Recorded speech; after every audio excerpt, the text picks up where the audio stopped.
लोग घबरा जाते हैं। पाकिस्तान को कह दो कि हम हर साल 4 दिन का तुमसे युद्ध करेंगे, हर साल। जरूरी है। क्यों जरूरी है? क्योंकि अब मैं आपको एक हिस्ट्री सुनाता हूं। अभी नहीं बंद करो। भारत की, हमारे देश में सबसे पहले सिकंदर आया। सिकंदर आया, क्यों आया? उसने छोटी सी सेना बनाई। उसको लगा यार सेना तो बना ली, इसे खर्चा कौन देगा? तो बोले एक काम करो, चलो लड़ो। कुछ काम नहीं, चलो लड़ो। अब हुआ क्या कि वो सारी सेना को भारत ले आया, अपनी जितने भी उसकी थी 1500 की सेना ले आया, और लाने के बाद नाव ना पानी में डुबा दी, जिससे साधन से वो समुद्र, जहां से जिस रास्ते से आया, जिस साधन से आया, उस साधन को तबाह कर दिया। क्यों? उसको लगा कि यदि साधन रहेगा तो सेना भाग जाएगी, यदि इसके सामने कोई वीर आ गया भाग जाएगी। तो उसने सबसे पहले नाव डुबा दी और अपना साधन नष्ट कर दिया कि भागने जाओगे, अब लड़ो, या तो मरो या तो मारो। अब उनको लगा कि यार अब तो भाग भी नहीं सकते, क्योंकि अब तो साधन नहीं है। तो फिर क्या हुआ? उसने लड़ाइयां की, लड़ाइयां की, लड़ता गया, लड़ता गया, लड़ता गया। उसका एक ही लक्ष्य था, लड़ना, मरो या मारो।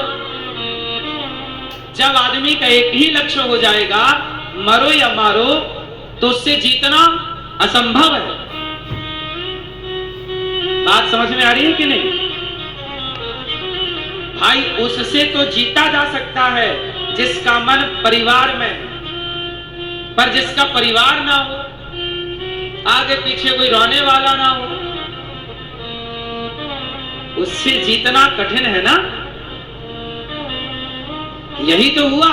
इसलिए हमारे देश के बहुत सारे राजा घुटने टेक गए, बहुत सारे राजाओं ने उसे हराया भी, वो भागा भी।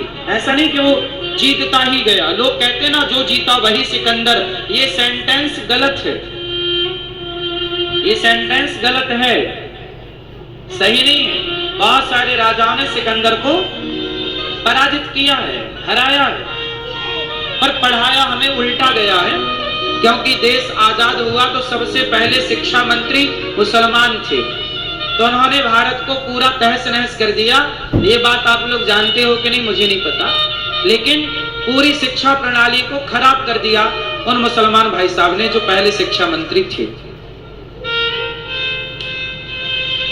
है ना। ये सब बड़ा गड़बड़ हुआ हमारे देश में। शुरुआत में जैसी आजादी मिली ना, वैसी खेल खराब हो गया। इतना नुकसान अंग्रेजों ने नहीं किया हमारे देश में, जितना नुकसान देश के आजादी के बाद पहले शिक्षा मंत्री ने देश की व्यवस्था में कर दिया। शिक्षा को ही खराब कर दिया।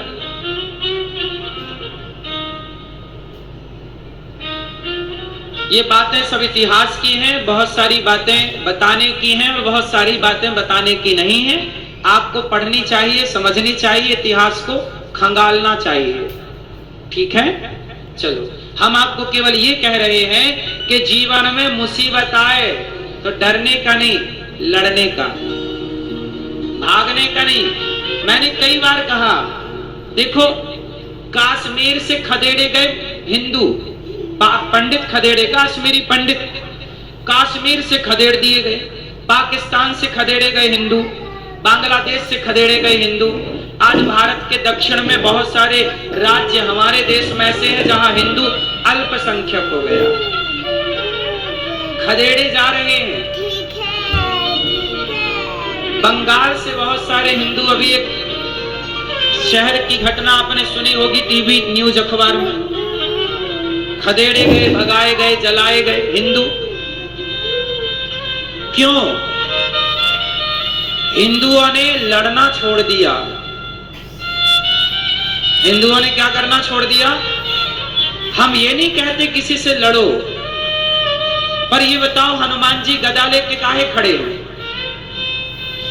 ये बताओ राम जी धनुष बाण लेके काहे खड़े हो? ये बताओ शंकर जी त्रिशूल लेके काहे खड़े हो? ये बताओ दुर्गा के हाथ में तलवार क्यों है? क्या है? बोलो। है? इसलिए कि आप अपनी रक्षा के लिए झांसी की रानी के हाथ में तलवार होना जरूरी है या नहीं? फिर बेवजह किसी को ना मारो, बेवजह किसी से लड़ो मत, लेकिन जब लड़ने की वजह हो तो लड़ना धर्म हो जाता, नहीं हो जाता।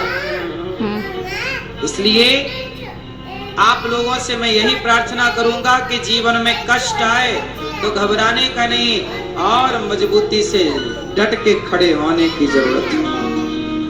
घबराओ ना।